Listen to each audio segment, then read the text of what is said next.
Welcome to Bat Signals from the Multiverse. This is a Facebook and YouTube live podcast shining a light across Gotham, Marvel, and the entire multiverse of comics, movies, and beyond. After the live show, you can catch us on Spotify, Apple Podcasts, and anywhere else you get your audio fix. Each week, we fire up the signal and explore the stories that keep us hooked. From Gotham's shadows to the Marvel multiverse, from the Batcave to Krakoa, we spotlight the worlds that have shaped us as fans. Expect comic reviews, movie breakdowns, passionate debates, absurd games, and maybe even a few crossovers that no one asked for, but we're gonna do it anyway. Whether you're a Bat fan, an X-Man diehard, yippee-ki-yay, motherfucker, or just dipping your toes in the fandom water. All right, I'm the host, the self-proclaimed Emperor of Awesome, Bradley Butane. With me every week is the co-host, the unverified twin of Dwayne "The Rock" Johnson in the eyebrows, the unverified twin of Dave Batista in the head wrinkles, the unverified twin of Carl Weathers in the mustache, the savor, the unverified twin of Tony Todd in the right earlobe, and the unverified twin of Shamar Moore in the nipples. And for some reason, my camera just likes to blink out for some reason. I don't know. It is very, very annoying. And so, Brian, if I blink out, we will just blame Thanos and says he's getting a hangnail. So with that being said, my name is Brian S. Dennison. This week, the S stands for villains, which is going to play well with our Nerda Getting Turn of Awesome we will have later on. So, Bradley, how goes it, my friend? Good, man. Okay. So there's comfort food and there's comfort food, right? Mm-hmm. My wife made chili in the crock pot. It's been simmering for hours. Okay. Oh, dude. I love it. Well, so good. I feel this may lead to something we should do next week. Because chili, so I've lived in a variety of states. Yeah. Most of my life at this point has been in the Midwest. I'm originally from the South. I spent time in different parts of the North, of the East Coast.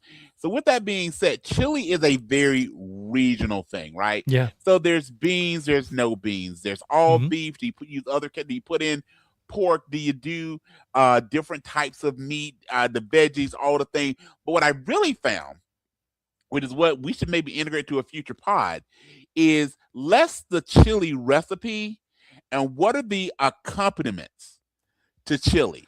So there's cheese, there's no cheese. There's Fritos, there's no Fritos. And then, of course, here in the Midwest, there's this little weird cornbread or no, but then there's this other accompaniment that is such a Midwest thing that breaks my brain just a little bit.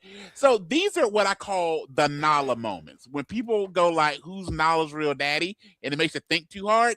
This is another Nala moment, which is cinnamon rolls with chili. So I love me some chili. I have my simmering all day as well when I make it.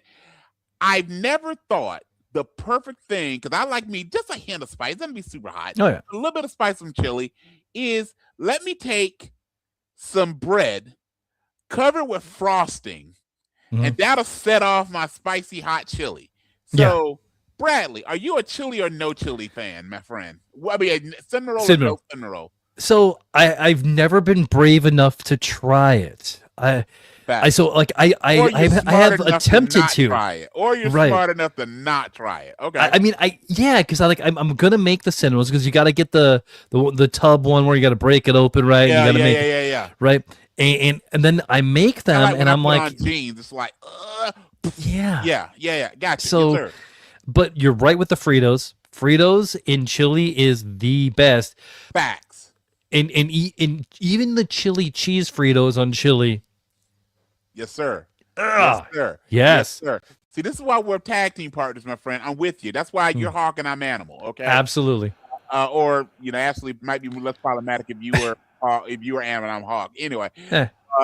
here's the deal: we're both Shawn Michaels. Neither of us are Marty Jannetty. Okay. Uh, but I have friends that swear by it, and I'm just like, I just can't wrap my head around it. But to each their own. But as we said before, we have a few hard and fast rules in our pod, not many, but among them are, if you're thinking about a sequel, you probably stop at one. Think about at a trilogy, you probably stop at two. And it would be chili and cinnamon rolls should never meet. That's all. Yeah. Also, going to a strange planet and you're wearing a red shirt, you're probably not coming back. You're probably not coming back. Yeah. So 100%. 100%, my friend. All right, which reminds me, Starfleet Academy is coming up pretty soon too, I believe. That is coming up. Season 2 of Percy Jackson is coming up. Season 2 of Fallout is coming up. So December through early January, there's some cool things dropping, including, have you seen the new show? I believe it's going to be on Fox. They have the trailers starring Patrick Duffy, or you younger folks may call him McDreamy, called Memories of a Killer, or maybe Memories of a Serial Killer. That looks interesting. Yes. That looks very interesting. And is that soon? I think that's really soon. I want to say I saw within the first 2 weeks of January as the drop that I'm going to look at real quickly. But what I say with anything with Patrick Duffy, whether we're talking Grey's Anatomy, which I am still very proud. I've never seen an episode of that. Lucky. Yep. Or the Scream movies. But no matter what happened with Patrick Duffy, there's one thing that really matters most of all. It is that no matter how hard he tries, he just can't buy him love. This is correct. This is 100%. And if you don't understand that, we may not be the podcast for you. If you have never seen, there's certain movies that define the 80s, and we talk about them a lot, like Back to the Future, Never Ending Story. Yeah. But the actual true rom-coms of the 80s. So this before Sandra Bullock took and Renee Zellweger took over the genre. Things like Can't Buy Me Love, Sweet 16, Breakfast Club. I'm thinking of the one with Eric Stoltz. Some Kind of Wonderful. Okay. By the way, there is nothing cooler than just seeing people who miscellaneously have a montage while playing the drums. That just always that just make me feel good. And again, the proof of the greatest thing in the 80s, you didn't need a reason. This was before flash mobs. All you needed was space and opportunity to break out and dance, and usually to some one-hit wonder band that you'll never see again. And let's never forget, before the Infinity Gauntlet, before the 10 Rings, the most powerful, before even, well, it's a little bit after, the Green Lantern rings, the most powerful accompaniment in the universe was a swatch. Yes, it was, man.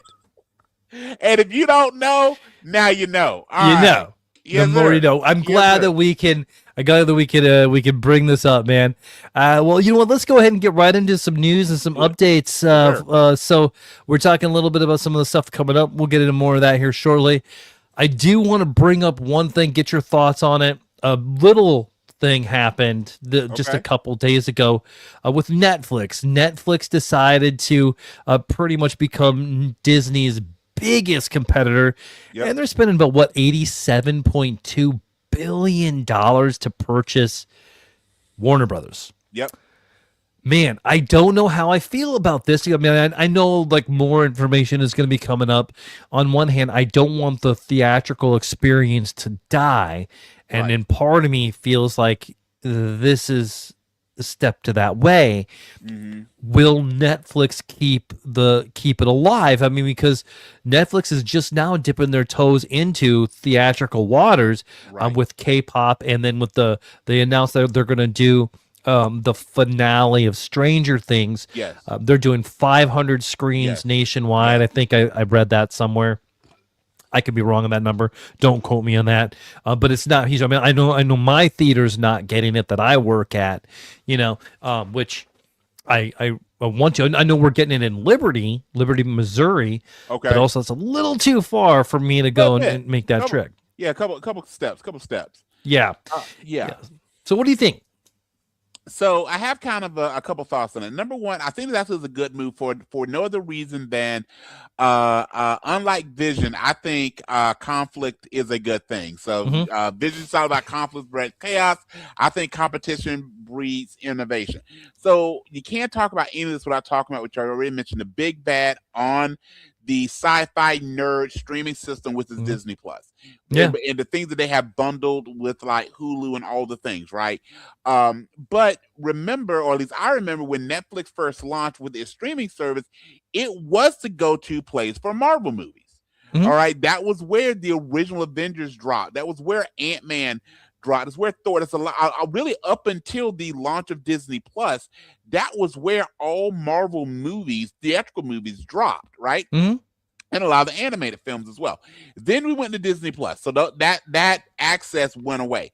Now we've seen a lot of Warner Brothers movies, especially again we look at some of the things that happen that's in relation to the DC ECU. That's found a home on HBO. Well, HBO Max. You're talking about a streaming service. So I don't know how that's going to work, but what I will say is they need to do something, because Netflix, in all honesty, has gotten a little stagnant. It was the first and most prominent streaming service, and that was where you went for so many things. But now, when you've got really the two biggest competitors would be Disney Plus, probably trailing behind that would be Prime, and they could maybe even give some credence to Apple Plus when we talk about original foreign films and movies. That's redundant. Films, TV, and then far behind that, you're going to see things like MGM, which we both love from, and then a few things on Paramount. So I like the fact that they're purchasing Warner Brothers.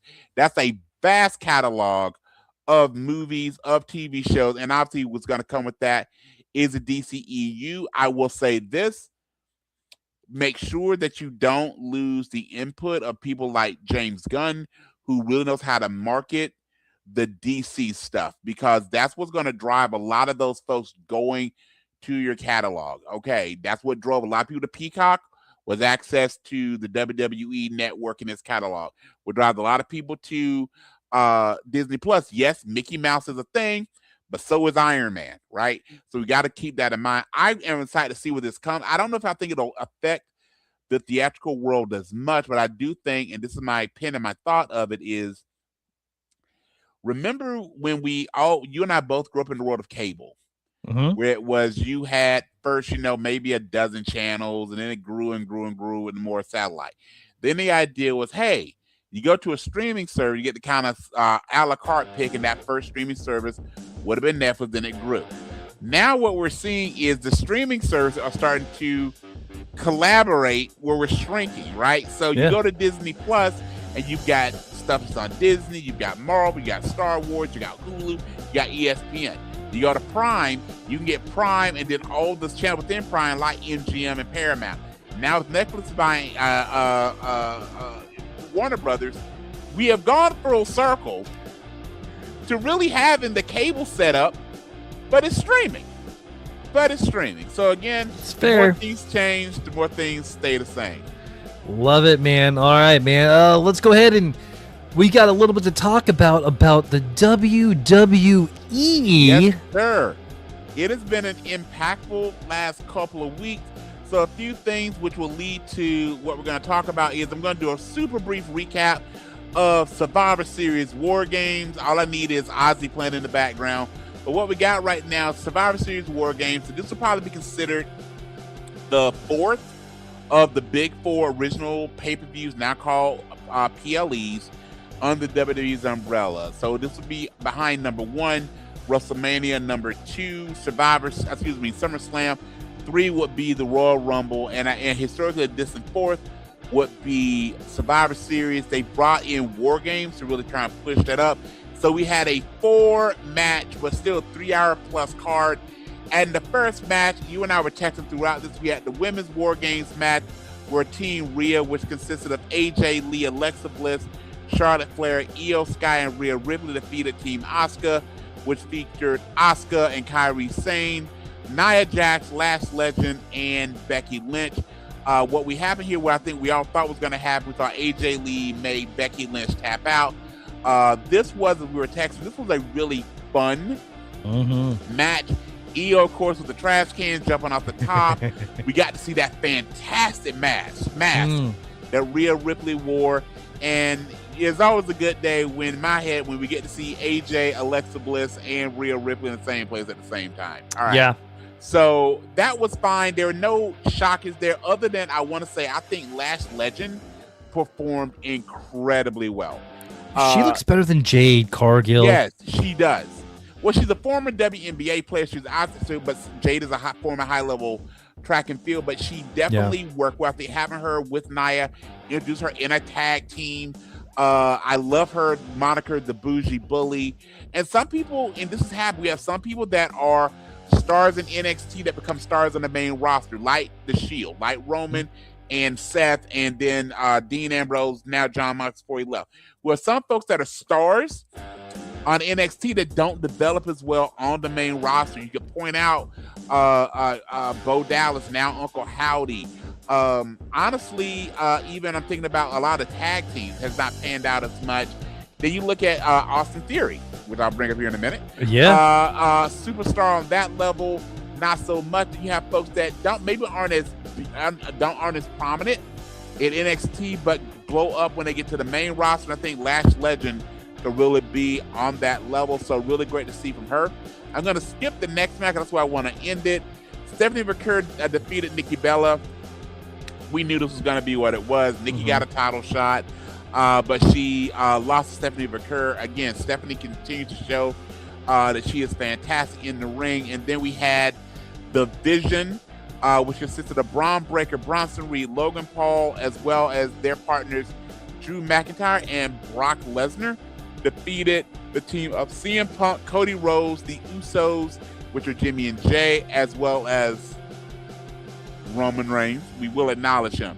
Yes. So the heels won this one, and the way that the heels won this one was a person climbed over the cage dressed in all in black with a hoodie and their face covered. They hit a kick and the stomp, the curb stomp a la Seth Rollins, to then for Braun Breaker to pin the current World Heavyweight Champion CM Punk. So 2 thoughts out of that. Number 1 is, who do you think the mystery man is? The internet has given its opinion. Yeah. You and I chatted. We know this. It is not Seth Rollins. He has a legit shoulder injury. There's no way Seth Rollins was climbing that cage legitimately. So who do you think was the person in all black? So it's either going to be, hear me out, Austin Theory or Jake Paul. I agree with you at number 1. I totally think it's Austin Theory.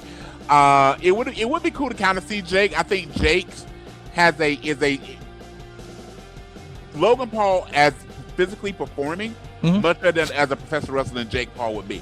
We have someone that's a natural heel and has all that traditional, irritating, badass wrestler charisma. That's also Jake Paul. So I think at some point, Jake, the more he loses in boxing, we will see Jake Paul eventually in a WWE ring. I agree. I personally think it's Austin Theory. That also would make sense for him joining the division of these future stars. You already got Braun and Bronson, Logan Paul. Also, Logan Paul most likely would not be on the show every week, especially once we get post-WrestleMania season. We probably will see Logan taking longer breaks, which is fine. Yeah. So having Theory be that person to kind of join, also to bolster the vision, to having those 3 members, and he's someone that could really use the rub and the push from Paul Heyman. He is completely wasted with his physical talent. He's okay with the promo, not great. That was always more Grayson Waller's thing with the promo. Having Heyman that can speak with and for him, I think would do that. So I agree with you. That's also a lot of what the internet is saying, that they think it's Austin Theory. I think it is, and bully for them.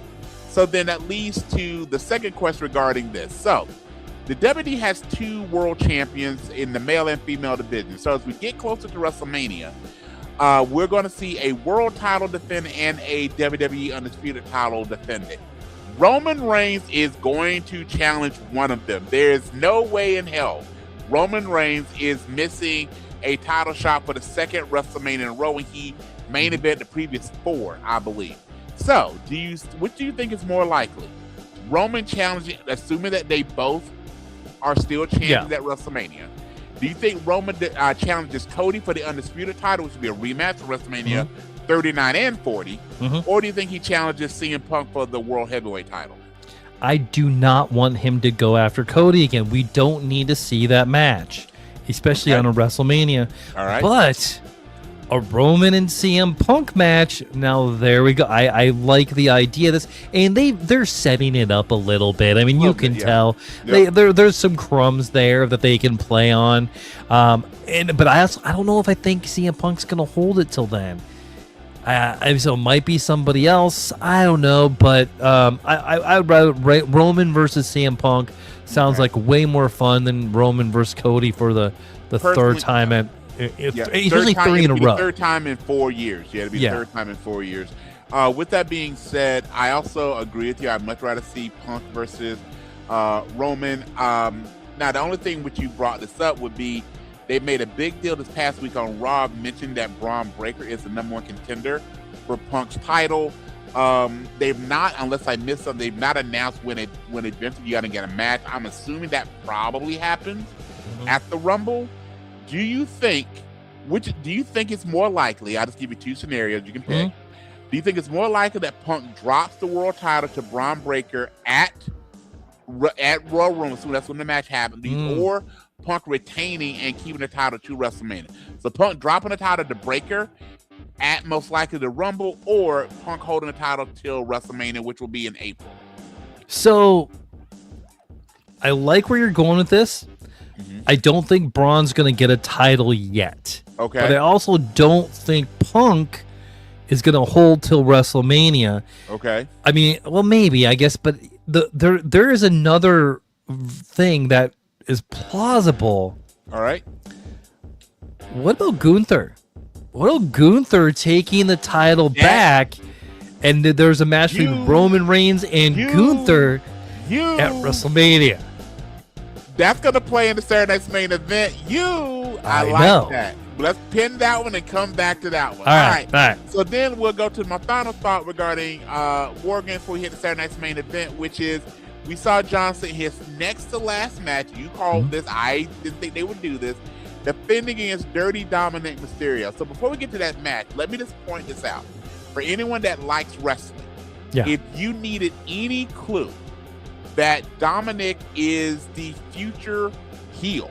Yes, Braun Breaker is a superstar. Braun Breaker also, with his style, he is eventually going to be a babyface. He is. He was a babyface most of his time on NXT. The Steiners were babyface for the majority of as a tag team, were pretty much always babyface. Yeah. Everything about him is he already gets cheered a bit. Yeah. Any boost he gets because he's with Paul Heyman.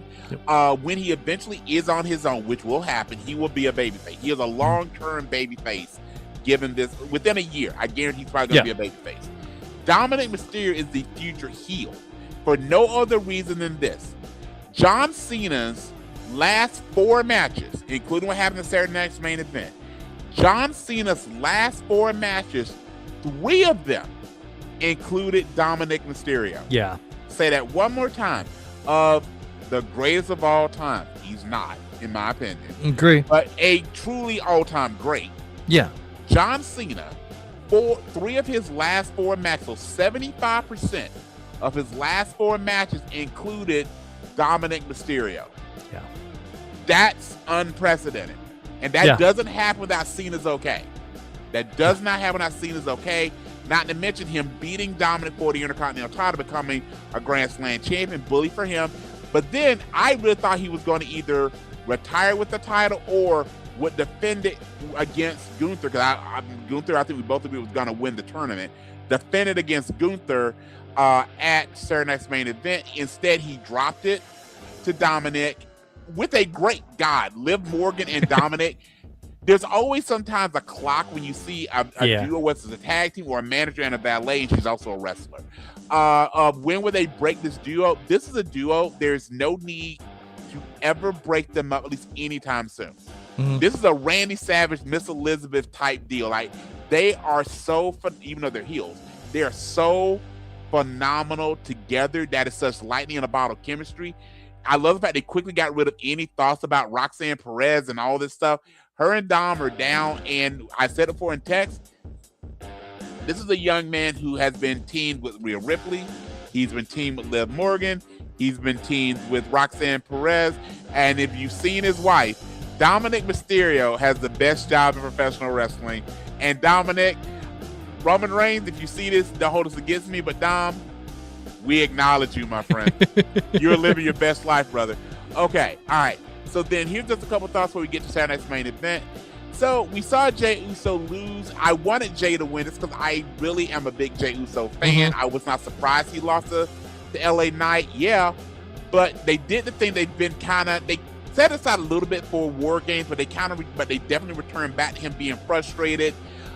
He lost the world title to Gunther after I feel all too short of a title reign. He's lost the big matches that he's had. What do you think the direction is with Jey? And I'm going to give you options. Are they using this to put him back? Option three options. Option one, are they doing this to later push him to the main event later?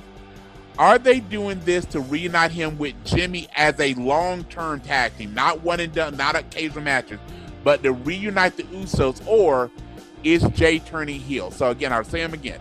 Is this being done with the ultimate payoff of Jey Uso returning to the main event picture, Jey and Jimmy Uso becoming the Usos as a long-term tag team again, or regular tag team again, or Jey turning heel? Which do you think is most likely? Man, I'm going to give you my heart and my brain picks here, because I could kind of see paths both ways. Absolutely. I feel like they keep on dipping their toes in the waters of turning him into a heel. Yep.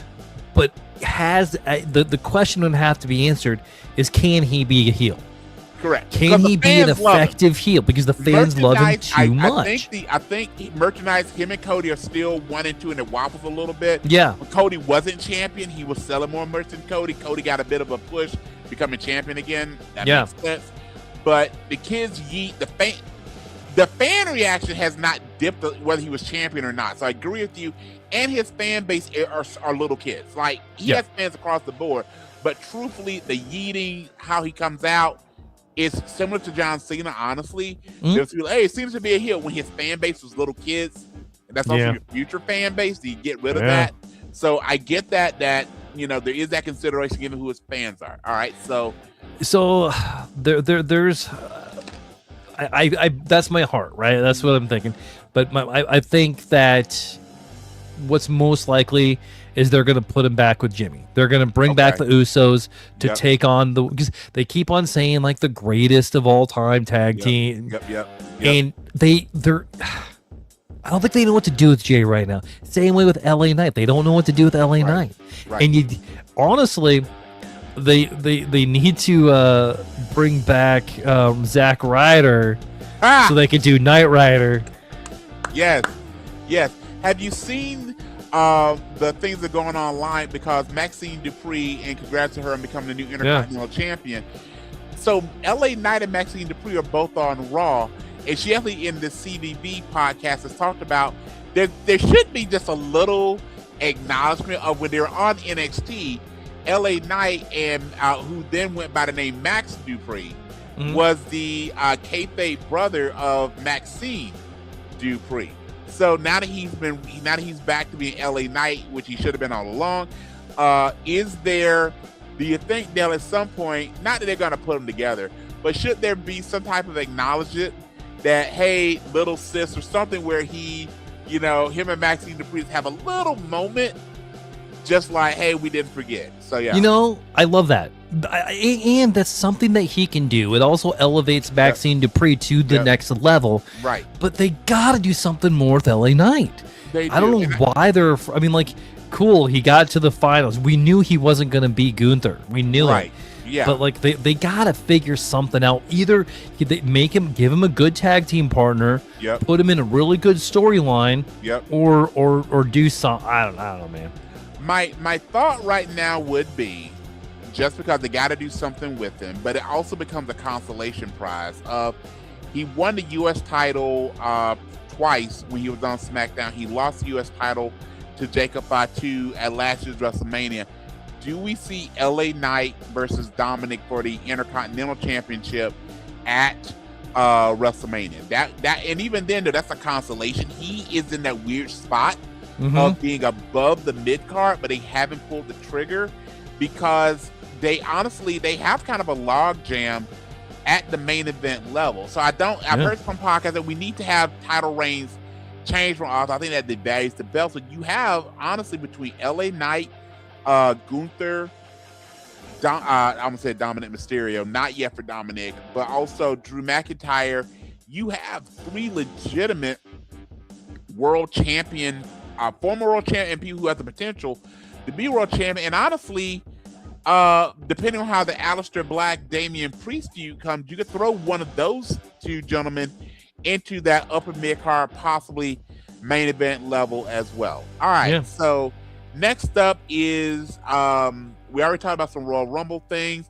So then Gunther versus Cena, this is going to lead to the Saturday night's main event, but let's just get the first thing out of the way.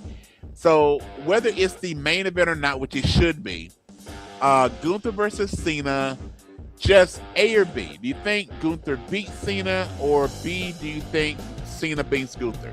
Just one way or another. Who do you think wins the match? Cena's going to win. Gunther? I think Cena's going to win his final match only because he lost to Dominic. If he beat Dominic, I think that Gunther's... Yeah, they're not going to let him lose like almost all of his last matches. He's going to come out on top. Yeah. And to give him credit, because he only worked a few days, I got to give John Cena credit. If you look at what this year was, he lost a tag match on, I think it was Saturday night's main event. He lost a rematch to Cody. He lost to Dominic Mysterio. So that's 3 losses.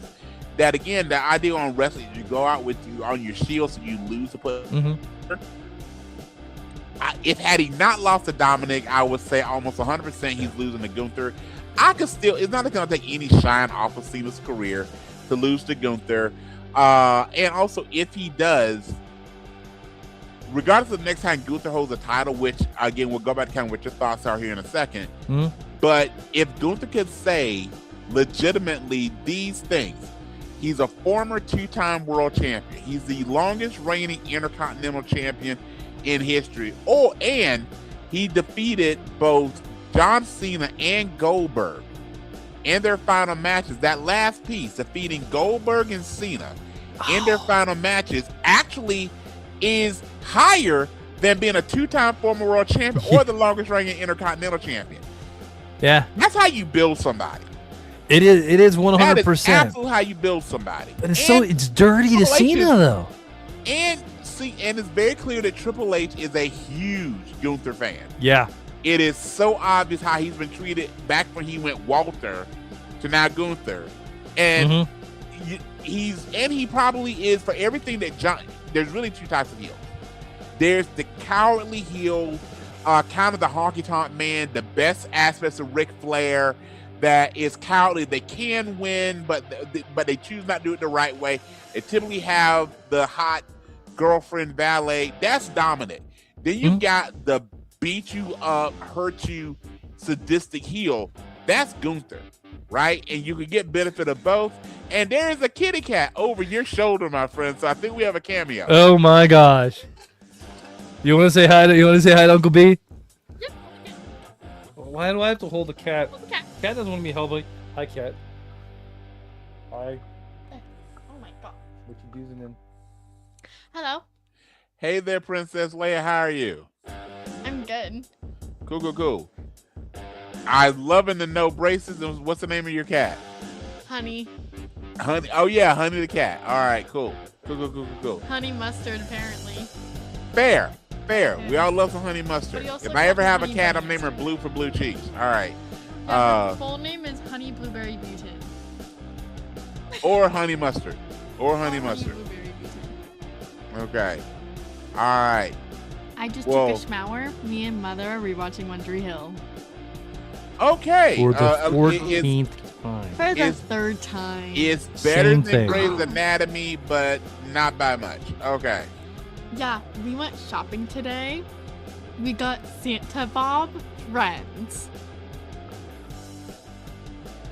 Do you know who Say Santa that Bob again? is? We got Santa Bob friends. Okay. All right. Do you know who Santa Bob is? He's our little thing we got at Goodwill. Okay. He's like an ornament of Santa Bob, but he's like Santa Claus. Santa Bob. I know, but it's Santa Claus. So I we call him got Santa him Bob. 2 elves, and they're named Elfie and Elfa. But not Buddy, correct? No Buddy the elf. We love Buddy the elf. Okay. With that, Buddy the elf is amazing. with that, I need her bye-bye so me and your father can move forward in our Buddy the trauma. elf is amazing. We watch it every year on Christmas Eve. You and I are just built different. You and I are just built different. All right, give me her bye-bye, princess. Bye-bye. Her bye-bye, sweetie. Come here, sweet honey bears. All right. Let's go watch Elf, honey. Yeah.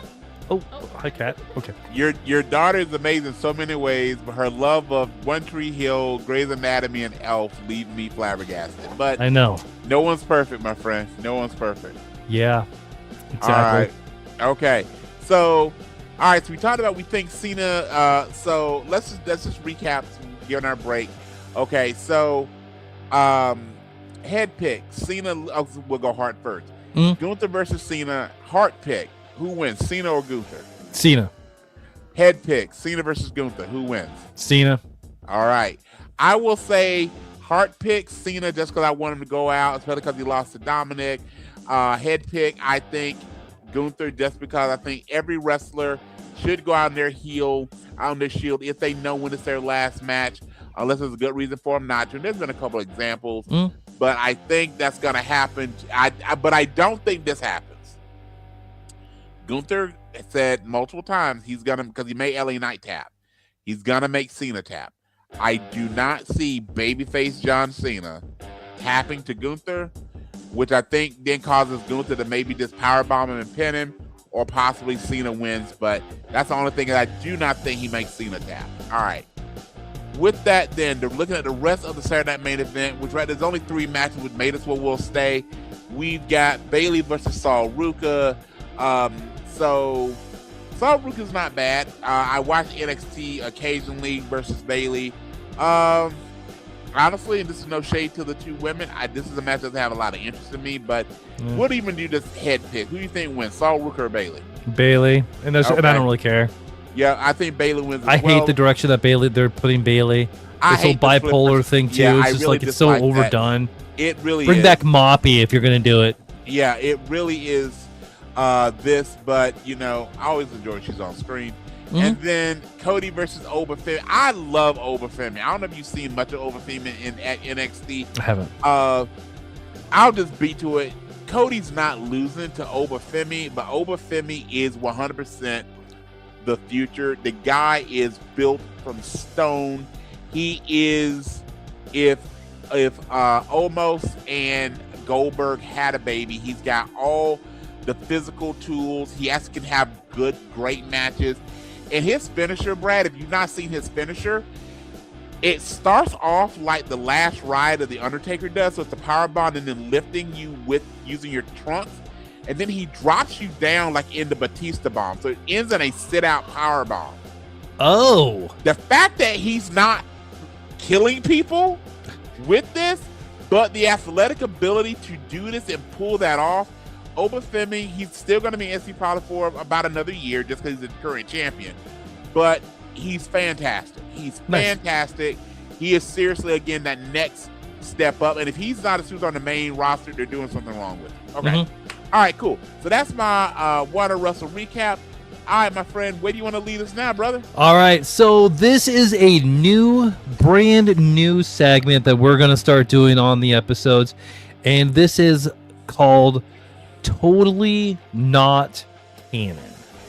Where the lore ends, this is where our nonsense begins. I love it. This is the part of the show where we take your favorite characters, Yes, sir. break continuity over the knee, and imagine what they've really been up to since the movie or the comic or whatever has ended. Okay. So here it is. There's no rules here. There'll be slight guidelines here, but I got to thinking the other day.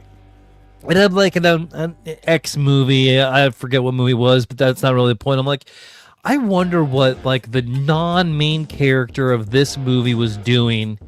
No, actually, it's Princess Bride. When I watched Princess Bride the other day, and I'm like, I wonder what Fezzik's doing. You know, would be up to you like years later. So, I got a couple of choices, all kind of Christmassy themed. Okay. And I want us to kind of have a little conversation. I got 5 picks here, and we're gonna do 5 a week, and then we're gonna just kind of talk about what we think these characters would be up to now. Is it good? Is it bad? What do we think? So let's start this off. I got to start this off hot and heavy. Okay. That's what she said. Okay. Yes, it is. All right. In 2003, one of the scariest movies that has ever been made, Elf, came out. But you are correct, Elf. So we're going to start. There's only one person that we could start this segment with for the rest of the world, and that is Buddy the Elf. Yes, sir. There's now been almost 23 years. Yes, sir. Since the events of the Elf movie took place. So I want to know, Brian, where do you think Buddy the Elf went to?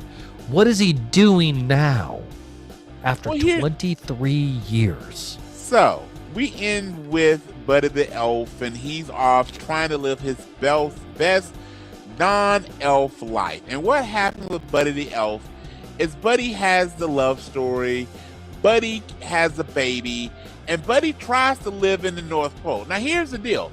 What he winds up finding out is so much of his life at the North Pole was geared around protecting him from realizing he's not an elf. Mm-hmm. Now that everyone is aware, now that the secret's out of the bag, all the elves begin to share their growing dislike of Buddy the Elf. The idea that not only are you not an elf, but also the fact that you are 3 times the size of us, and it never struck you as a little strange.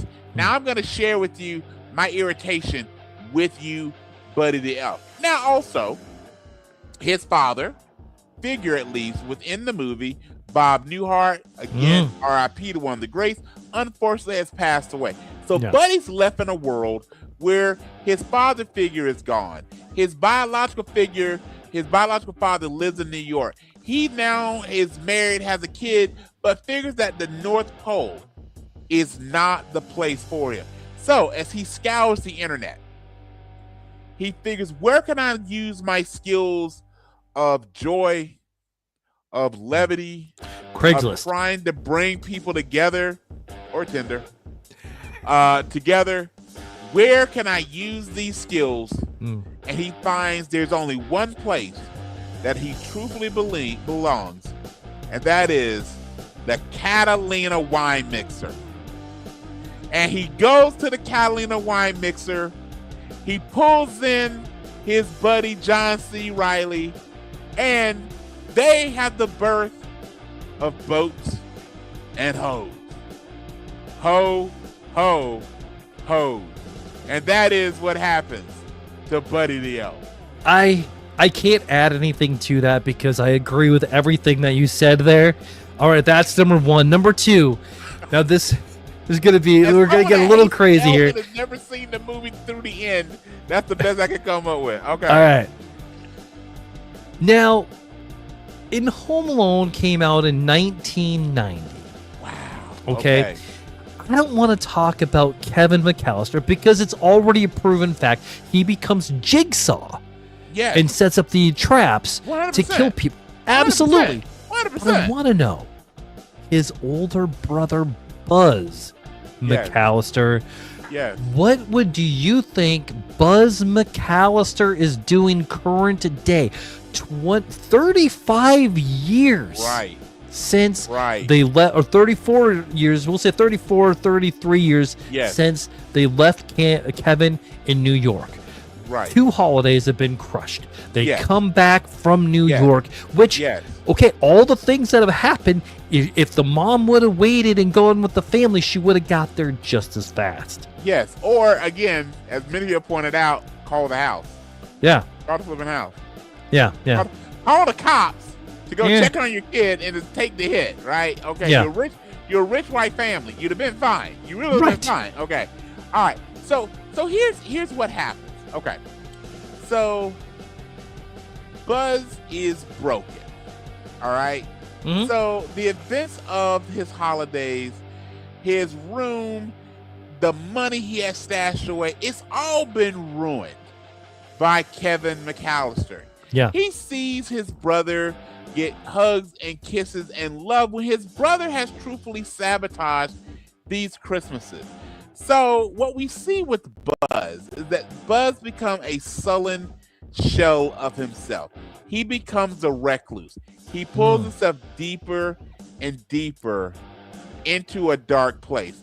And as he's sitting there alone at night, he can figure out there's got to be some version of life that I can figure out a way to find myself. Yeah. And as he's sitting in his place alone, as he's up in the basement, and he finds all these former toys that used to exist, he looks at them and begins to find his friendships within the toys. And Buzz begins to project his life of what would have happened if Kevin had not destroyed the holidays, if his parents' marriage, by the way, falls apart when the mom has lost their son 2 Christmases in a row. Yeah. As he begins to look through the various toys, he finds a cowboy toy that has not been played with, who he calls Woody. He finds a speaking spell. He finds a slinky dog. And then he finds a spaceman, because Buzz had always wanted to go to space. Yeah. You light And years above everybody else. As he sees this small toy, he begins to live his life through this small toy, wishing he was light years away, and we see the crack. At that moment, a la Split, we see the different personalities begin to occur in Buzz's mind. He gives form to Woody, who does everything right. He creates Bo, his unrequited love. And yes, he creates the person that succeeds, the person that will make it through infinity and beyond. He creates the world of Toy Story, specifically that of one Buzz Lightyear. You know what? Again, Brian, I could not say this better. That is exactly what happens. And remember, it is totally not canon. Okay, next. Coincidentally, he also is further broken when he realizes that his nickname Buzz comes from some of the toys his mother has under the bed. All right, now, okay, number 3, right. brother, let's do it. I'm loving this. Let's go. Let's do it. Next here. This one I had to put in here just for fun. Sure. I want to know, what do you think Batman, Bruce Wayne, does for Christmas? Catwoman and Poison Ivy. Moving forward. 100%. Okay, that's enough with that. All right, next. Hey, because remember his superpower is he's Batman. Yeah. He's Batman, yo. All I right. mean, Talia al Ghul is going to be in there as well. Yes. All right. Yeah, because he can rise, to the occasion, my friend. Yeah, and because he is a broken father, he's making Robin to sit outside the room and listen. Yep. Damian Wayne. Yep. Yeah. Good. Let me learn this something there, boy. That's right. Okay, next. Okay, now another Christmas classic came out in 1989. Okay. Christmas Vacation. Sure. So let's talk about Clark Griswold. I thought Yes. about doing one of the kids, but I think that's kind of too easy. Okay. Because now Clark Griswold, be in his 70s, late 70s. So now he is the grandpa. He could even be the great grandpa in one of these things. Yes. 36 years after the events of Christmas Vacation. Yes. Not Eddie, but Clark. Yes.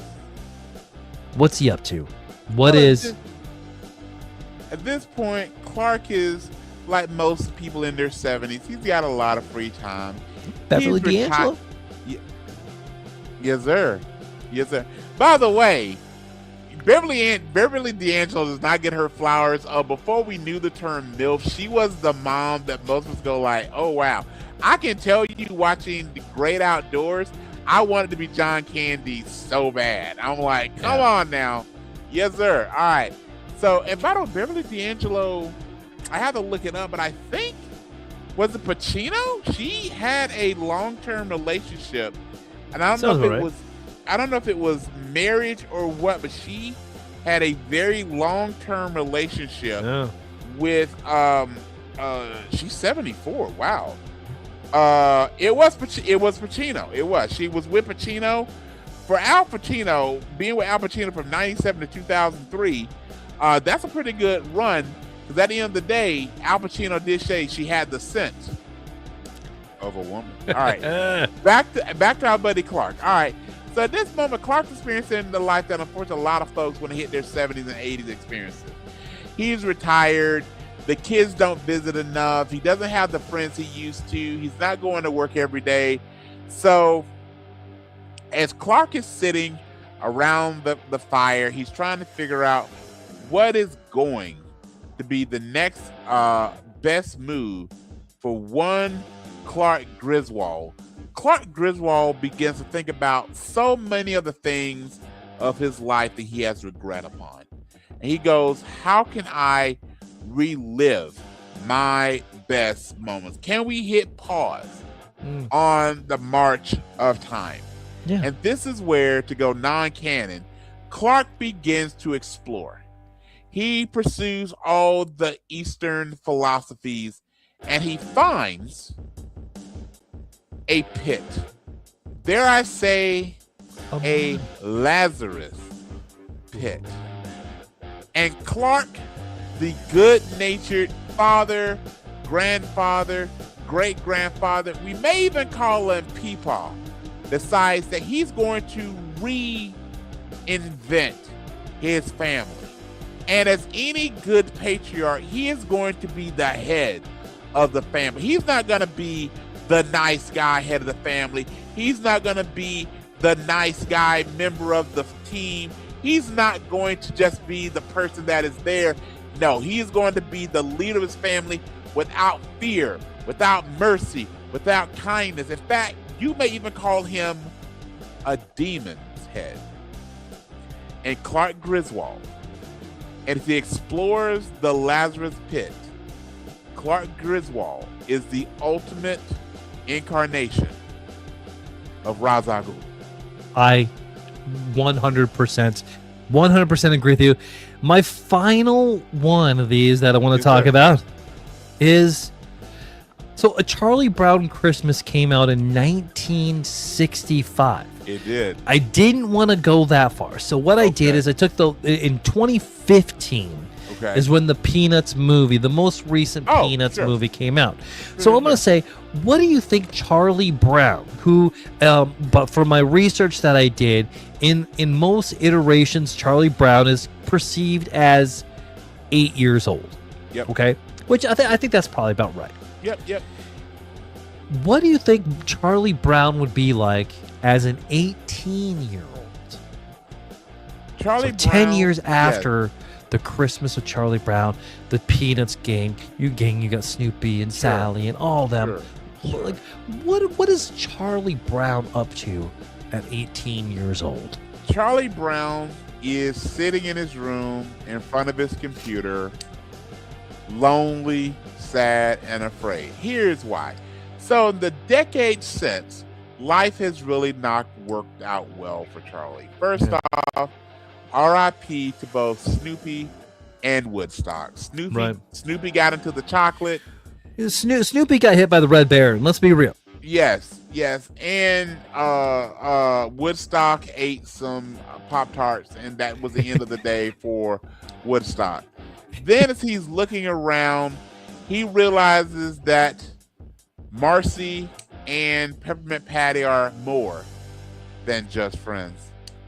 Hence, she is known as Sir. He realizes that Lucy and Linus spend a lot of time under the blanket.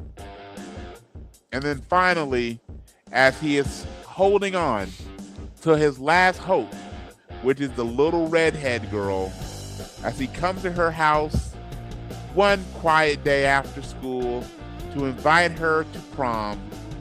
As he goes and he rings the doorbell, he knocks on the door. No one answers, but he hears a giggle as he walks around and he peeks through a slightly open curtain at a window. He sees the little redhead girl with Franklin learning the true meaning of Thanksgiving. I love this. Yes. And yes, that's what you get for putting Franklin on the side of the damn picnic table by himself at Thanksgiving, Charlie Brown. That's what you get. That's what you get, because she's learning the true meaning of the term peanuts. There we go, sir. I thought it was because of the small tree. You know what I mean?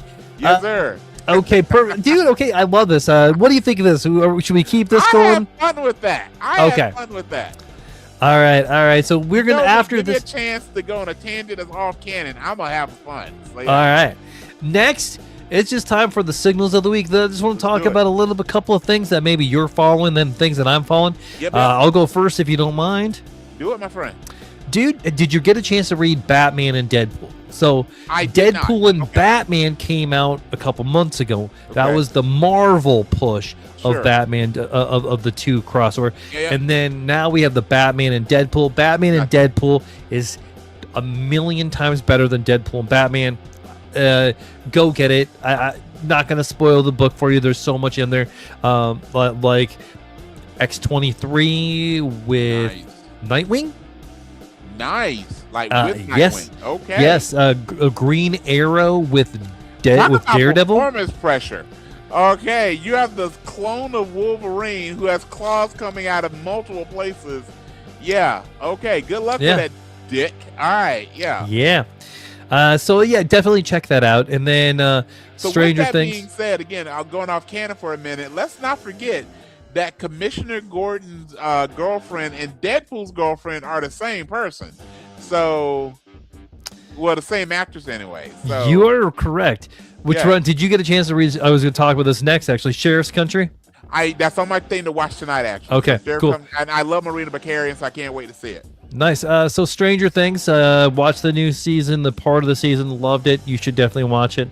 Yeah, got a little bit of beef of that because I spent the previous 4 seasons finding Will absolutely useless. Finding Will absolutely useless.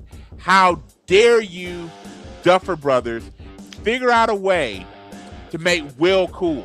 You can't wait till the final season. You can't wait till halfway through the final season to give this little dude some type of purpose. They got rid of the bowl cut. Yeah. Proof. Once you get rid of the bowl cut, okay, so again, you and I are both old enough. No disrespect to Joey and the Lawrence brothers. Nothing good comes from a bowl cut. No. But once the bowl cut was gone, and legitimately, and certain things that's on my list, I love what they've done with the connection to him and Max. We've seen where this was going really by season 2 of Stranger Things, which you got to develop more of Will's character. I legitimately love how they, even though he's not explicitly stated it yet, we know where this is heading. I love the way that they've handled, and in a horror sci-fi comedy show, they did a great job of very tenderly speaking to the subject, especially Robin, with Robin and Will, and this was done. Their that's been my favorite part of the whole season, has been when you see Robin and Will spend some time together. So All right, my friend, please continue.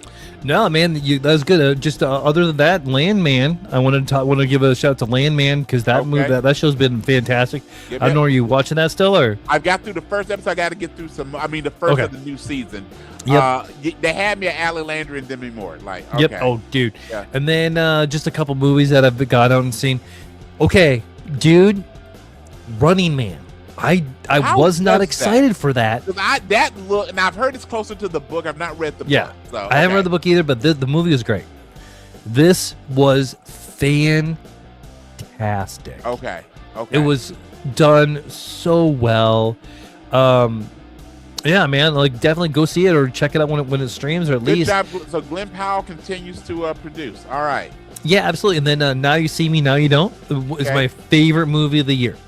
Really? Okay. It's my favorite movie of the year. Okay. And we'll be doing that episode here pretty soon as well. Yes. So, and then of course, it is not a holiday season if you do not watch Die Hard. Fair. And so I watched Die Hard yesterday. I saw my post I put on Facebook the other day, but it came to my attention that Die Hard, well, we both agree it really is a Christmas movie. Mm-hmm. But another thing is, let's remember that Bruce Willis spends the entire movie running away from Snape. So as much as it is a Christmas movie, it is also a Harry Potter movie. Yes. Yep. Absolutely. Right. And man, that's what I got. That's what I've been kind of following. I'm behind on my comics, dude. I got so many comics that I need to read. But I'm going to start getting caught up on those this coming up week. What do you got going on? What are you following? Right. Well, we've got the shows that are returned now for the falls. We've got Elsbeth, Ghost, which are fantastic. Ghost is so good. Tracker is really good. I don't know if you've seen DMV. It's a great, doesn't make you think too hard show, but it is fantastic. It is in the vein of The Office. We're really more Superstore than The Office. It definitely is the vein of Superstore. We have some ludicrous things that happen. Tim Meadows is fantastic. It does that over. You and I both can probably speak to this. That governmental worker who is just still in it for the benefits, but is totally burned out. Yeah, that's really good. And I got to give it to again. Welcome to Derry continues to be so fantastic.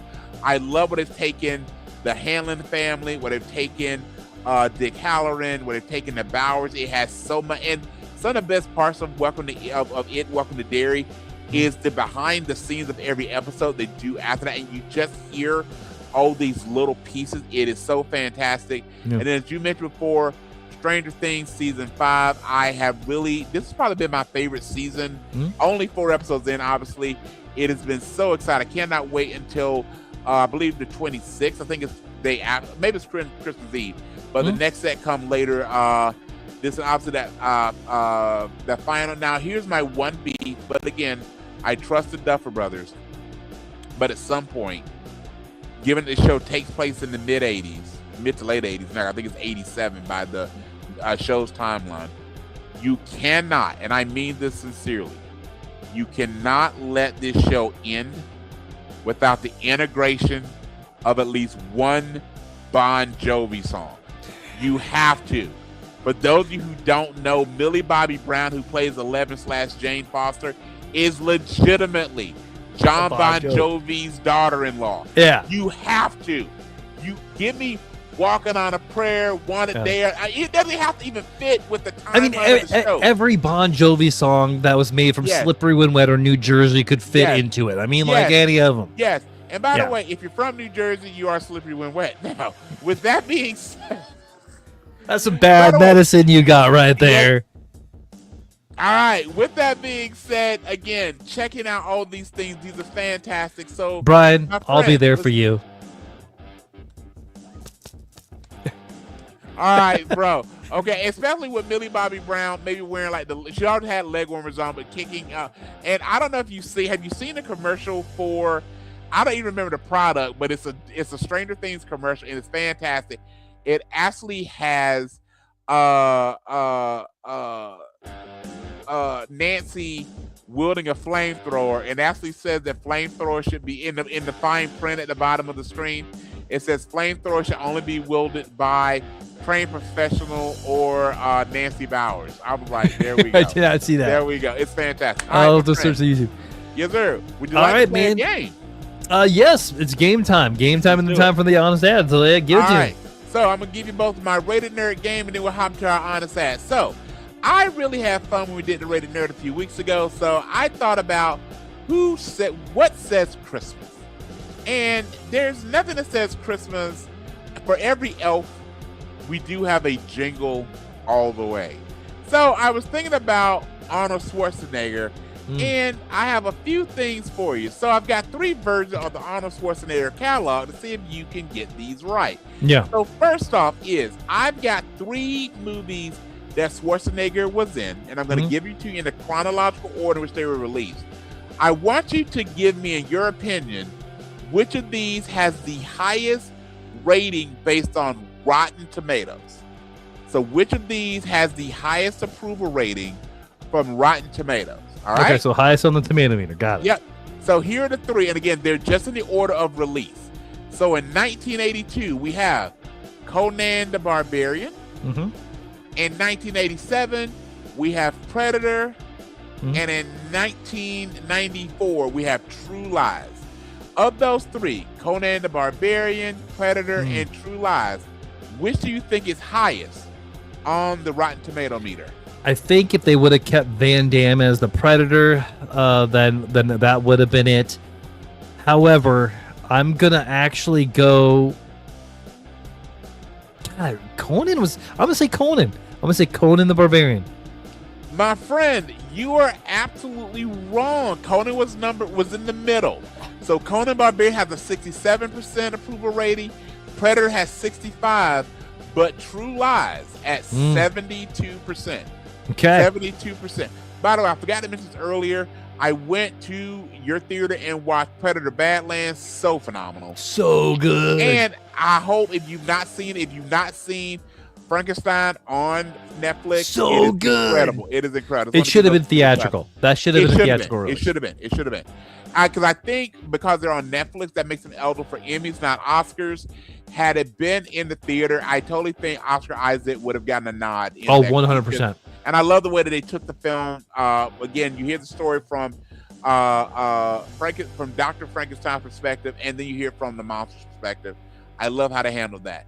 Okay, next up is I want to see if you can get the ratings, meaning MPAA ratings for these movies. So one of these movies is rated PG.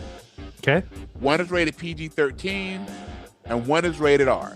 So again, based on their theatrical release, we have Conan the Destroyer, we have The Sixth Day, and we have Collateral Damage. So one is rated PG, one is rated PG-13, and one is rated R. So again, the 3 movies are Conan the Destroyer, The Sixth Day is the second movie, and the third is Collateral Damage. You can take them in any order you want to take them, sir. All right. So back in those, what the heck going on? And if it helps, Conan the Destroyer was in 84, Sixth Day was in 2000, and Collateral Damage was in 2002. Okay. All right. So it's PG, PG-13, and R, right? Yes, sir. I am gonna say, man, I don't even remember Fifth Day, but I remember Collateral Damage. I'm gonna say the PG-13 is Collateral Damage. Unfortunately, okay. I'm just gonna go this way. Collateral Damage was actually rated R. So okay. So now that leaves The Sixth Day. If it helped, The Sixth Day was the movie with Michael Rappaport where they talk about cloning. So that's The Sixth Day. Gotcha. Okay. I'm going to say then Conan the Destroyer and The Sixth Day, one is PG and one is PG-13. Okay. So I'm going to say that The Sixth Day is PG. Wrong as well, sir. It is actually PG-13. Conan the Destroyer is PG? Yes. I think we had different standards in the 80s. did. Because I've seen Conan the Destroyer. I've seen Conan and Conan the Destroyer a couple times. Either of those was not pushing rated R. I was So yeah, okay.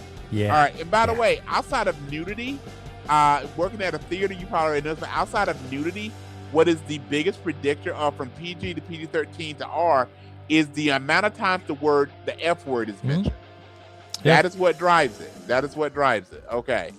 So what kept Logan at PG-13, I think, was one F word.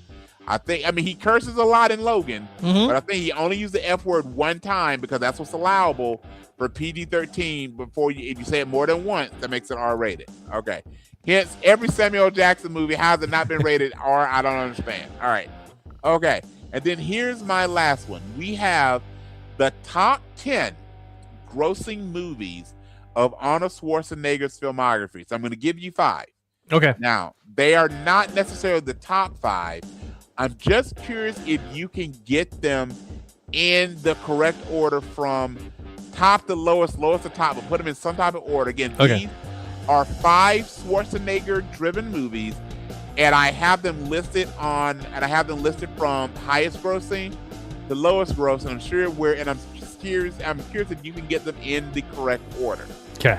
All right. So here are these 5 movies. Again, not necessarily the top 5, but 5 of the top 10. Here they are. We have again, based on alphabetical order, we have Batman and Robin in 1997. We have Eraser in 1996. We have Kindergarten Cop in 1990. We have Total Recall in 1990 as well. So 1990 was a big year for Arnold.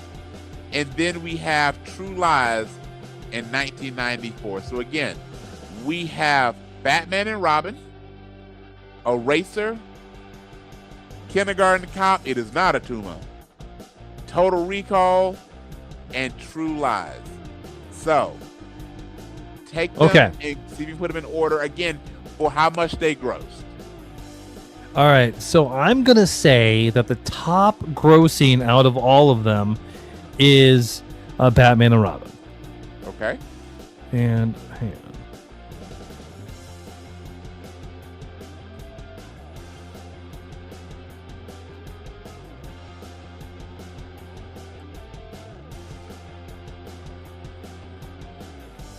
on. Okay.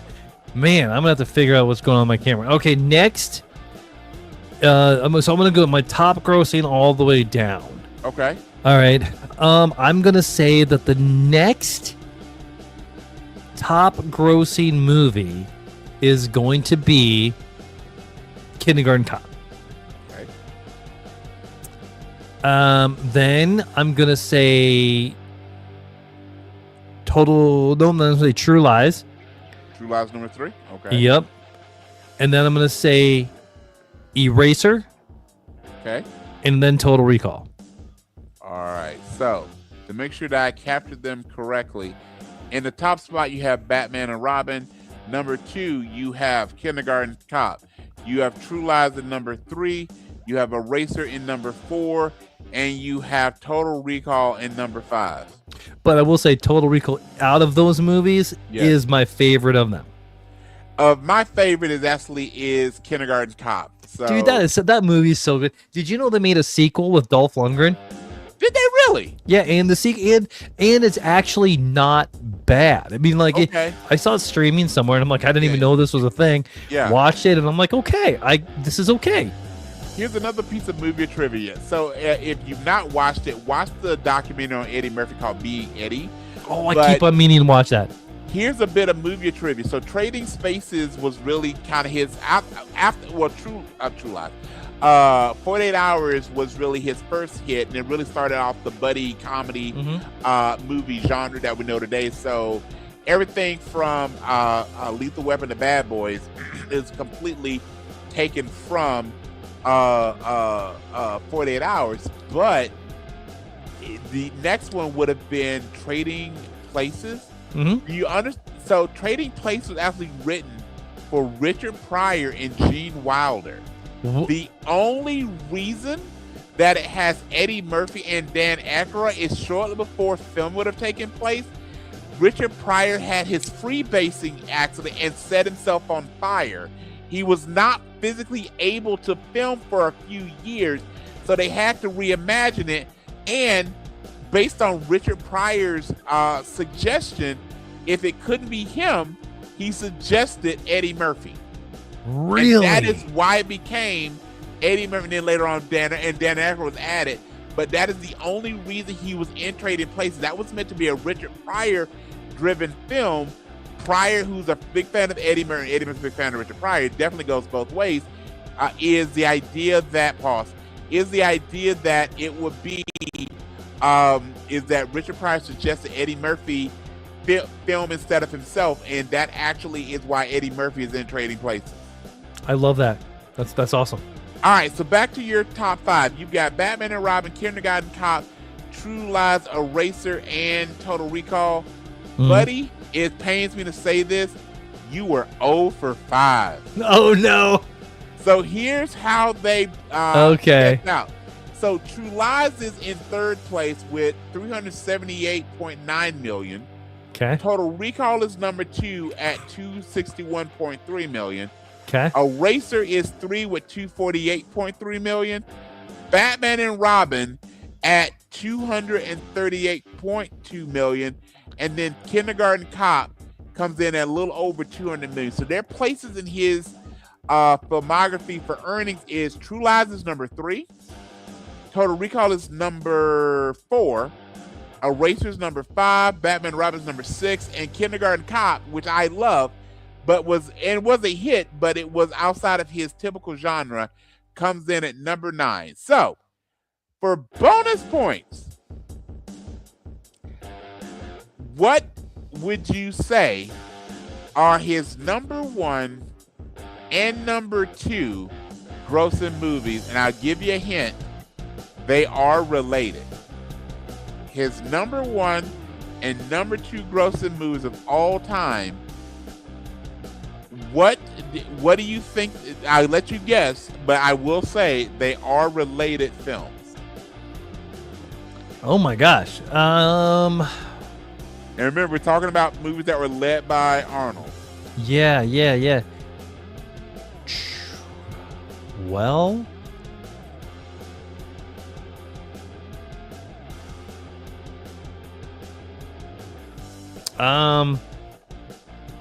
dude, I can't.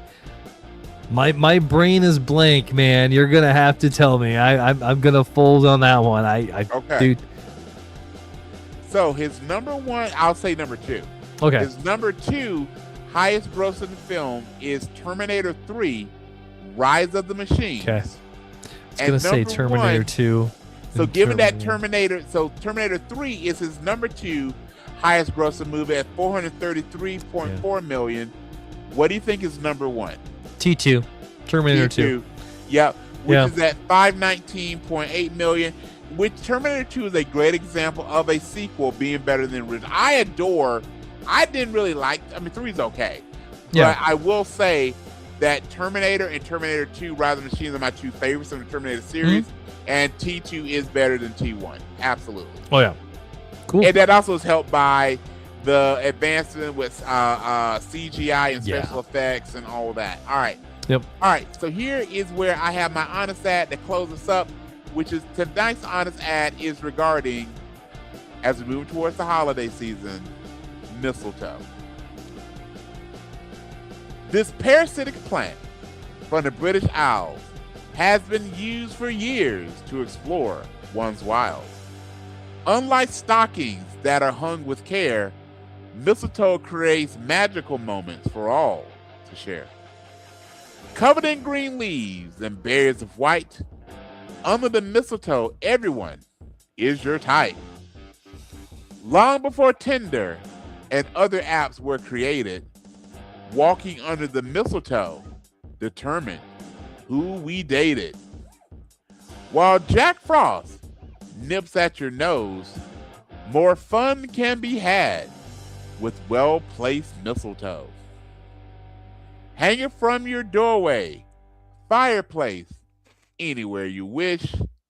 A little imagination will get your name on the naughty list. In the words of Selena Kyle, who shared her wit, remember, mistletoe can be deadly if you eat it, but a kiss can be even deadlier if you mean it. Ooh. My honest ad for mistletoe, my friend. All right, man. All right. Time for the Better Than Us Human of the Week. I'll let you lead off, buddy. All right, so I have to call out my young one, Leia, for my Human of the Week. My parents were down this weekend.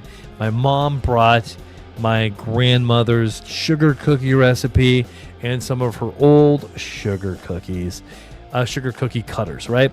Okay. And so my kiddo made sugar cookies with my mom, with my grandma's recipe. Yep. And man, it brought me back to being a kid. They tasted so great. It was amazing. Man, miss my grandma.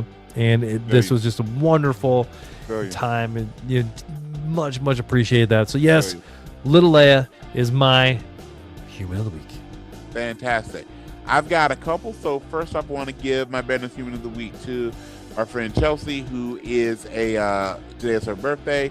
So happy birthday, Chelsea. She's celebrating with her fiance, her kids, grand Chelsea, as well as you've met Chelsea. Her fiance Chad and her oldest Carter are big fans and friends of the show. They've actually been on the pod a couple times. So congratulations to Chelsea on your birthday. And then my lovely niece Carissa turns 20 tomorrow. So Uncle Brian loves you to death. Congratulations on turning 20. Fantastic life. So Carissa, happy birthday. And again, love you to death. And we will celebrate over the next week or so. So those are my Better Than Us Humans of the Week. All right. So here's what we're going to do now. We are going to do our draft. Yes, sir. For the Nerdageddon Tournament of Awesome. And then we're going to be signing off on this podcast, and we're going to start recording a new one to hash out who is the best villain in Marvel and DC. We're going to do Marvel versus DC villains. Brian, should we roll to see who's taking who first? Let's do it. All right, man. So I got my 20-sided die here. All right, I will roll it. You go ahead and roll yours and let me know. And then what you got, I'm probably sure it's going to be higher than mine. All right, and I say whoever picks higher, they get to pick which one they want. That's so I'm right. rolling right now. So I rolled a 15. What'd you roll? I rolled a 5. So Brian, yeah, I would beat you. Okay. So I'm gonna check. You know how I feel about DC, especially one particular person, and this particular person Rogues Gallery. I'm taking DC. All right, fair enough. All right, I have Marvel. You do. And so it is time now to go over our list. Brian, you're taking DC. Why don't you go ahead and let's go over your list. All right. If you're ready, sir. I'm ready. Now, here's what I did. So because of DC, anyone that listens to this pop for any amount of time know I love Batman. And I would say Batman has the best Rogues Gallery within comics. So as I was doing my initial pick, it was far too heavy with Batman villains. So I decided to spruce it up a bit to try. So I kept it only to 2 that I felt were primarily looked at Batman. So here are my list. So starting off, we're going to start off with number 10, ally, villain, potential baby mama. Number 10, we're going with Catwoman. At least the first of my list, I'm going with Catwoman. Where is she at with your role, sir? Oh, we'll do that on the next episode. Oh, okay. Just want me to get my list then? Yeah, let's go. We'll do the, yep. Okay, I'll just get my list. So I've got Catwoman. Next up, I'm going to take Flash, and Flash has a less than lackluster Rogues Gallery, but I picked my favorite of them, which is Professor Zoom. I'm hoping for a Professor Zoom at some point in DCEU. Next one, a villain I feel who is underrepresented, and as best they have aligned him with, they put him with Green Arrow. I'm going with Catman. You can't have a villains list without the one and only Lex Luthor. Next up, we've got, of course, Brainiac. A villain I think gets underserved. We're using Sinestro. I'm calling this villain Robin's villain, So we're going with, or Nightwing, we're going with Deathstroke. Then we've got Trigon, who I'm going to just aim at Raven. We all have daddy issues, right? My second of the Superman villains, I'm going with Darkseid. Got to put him in there. And again, while he may not be the most powerful, he is without a doubt, if you close your eyes, he is the most iconic villain within the DC universe. Brad, I'm not even going to say his name because you do the impression better than anybody. Let me hear, who is my last pick?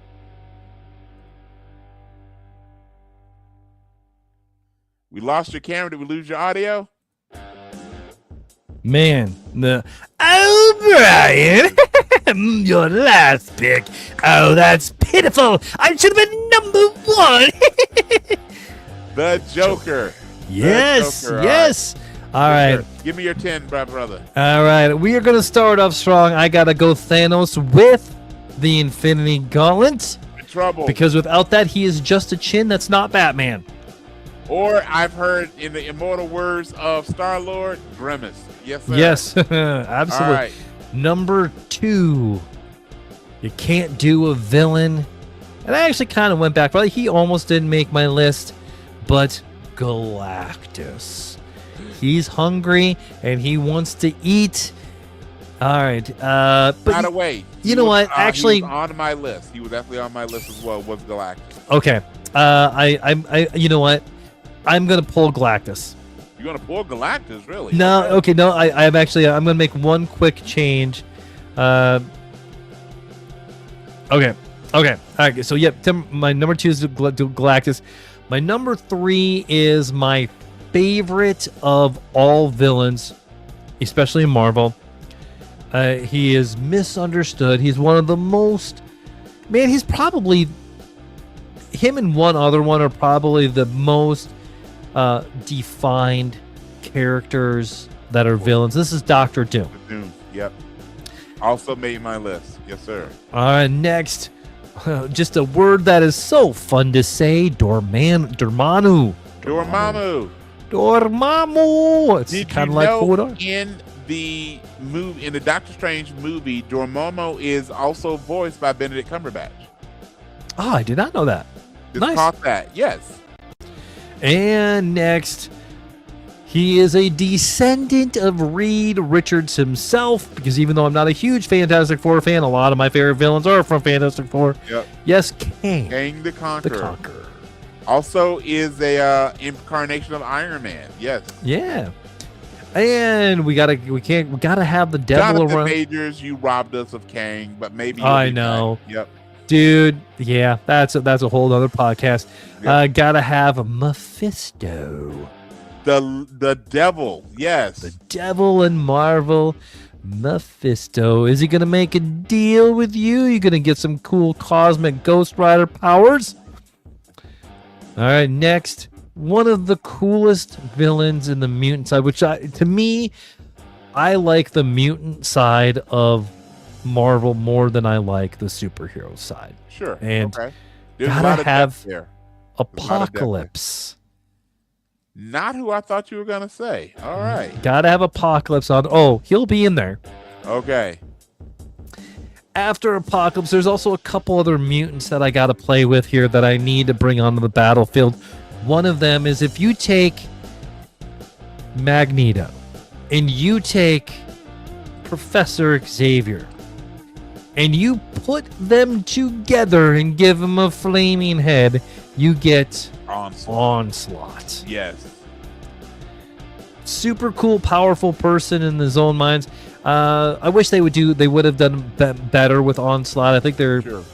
But anyway, we're gonna keep going. They did a really good job with Cassandra Nova, so there's definitely hope. And I thought Cassandra would be harder to bring to the screen than Onslaught would be. I'm curious. We can pause this real quick for a side quest.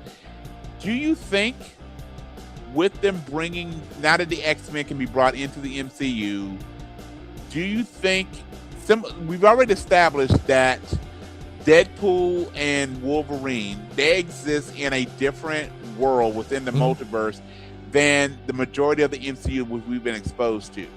Do you think they will keep the X-Men in. What do you think will happen? We integrate the X-Men into the same universe as we see the Avengers, or do you think they'll live in a separate universe with Deadpool?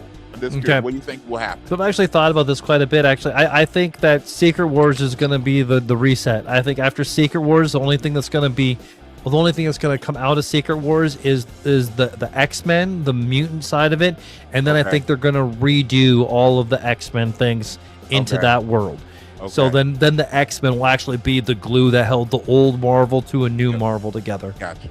Just give me Rogue. Just give me Rogue, and actually give me blank on her name from True Blood, who played her in the Anna Paquin. Give me Anna Paquin as Rogue. Yeah. And give me Anna Paquin as Rogue. Absolutely. Give me a good Gambit. Oh, dude. Yeah. Okay. I'll show it to you once we're done. But so there's the Unbreakable X-Men came out in with this new thing. It got to, in order to follow this new X-Men thing that's going on, you have to follow 16 comics a month, and man, it's just wasn't feasible. But anyway, lot. The Unbreakable X-Men is an X-Men team led by Gambit and Rogue, and Gambit is blind and bad at dude. Like love that. So love cool. that. So cool. Love that. Yeah. Love that. All right. Anyways, I got 2 more to go. Yes, sir. 3 words make this person a villain, and a couple of movies. But anyway, no more mutants. Yes. Scarlet Witch, she's arguably, she could be the most powerful person in Marvel. Absolutely. But we'll have to have a nerd again to find out. Absolutely. And I have to end. And I just want to thank Elizabeth Olsen. Yeah. And whoever does her wardrobe. Yes. All right. Absolutely. I got to end my list with, you cannot have a Marvel villains list, even though, is he really a villain? Or is he this dude just lives in the gray area? Oh, kind of a lot like Doctor Doom, because really, it's all how the writing, because in most cases, this person and this person, I don't think are really villainous. And that's Magneto, man. Can't have a list without Magneto. You can make the same argument, anything you can make the argument for Magneto, you can make the argument for Doctor Doom. Yeah. And also, again, Galactus. Galactus isn't good or evil. I forget the comic, but Galactus is neither good nor evil. Galactus is simply Galactus. Hungry. Yeah. He must exist.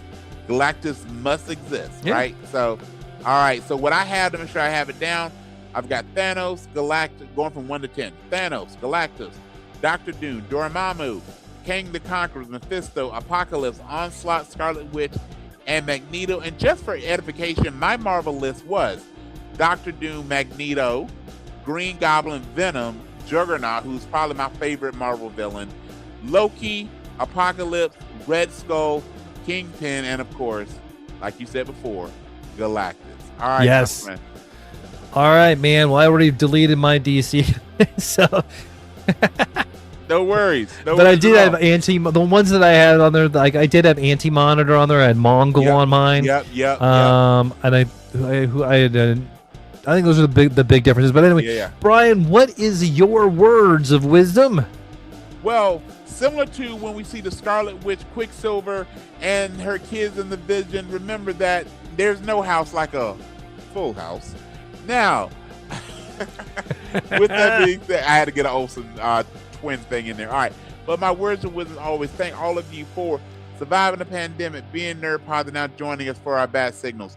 Thank you all so much for joining for us, the best part of our week. And as you go about the rest of your day, please remember that there's no retreat, no surrender, and Goonies, never say die.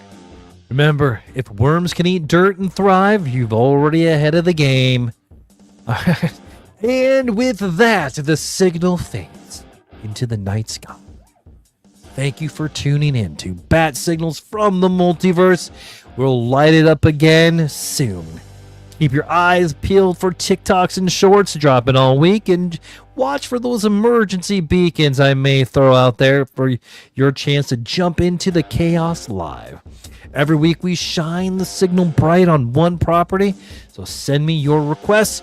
Don't forget, follow, like, drop a comment, share, and leave a 5-star review to help people keep the signal going. And if you haven't subscribed to the podcast, so you never miss one. And apparently I can't talk. You know what? Where's the heart, brother? Where's the heart? There it is. Good. Oh, bye, people. Bye, folks.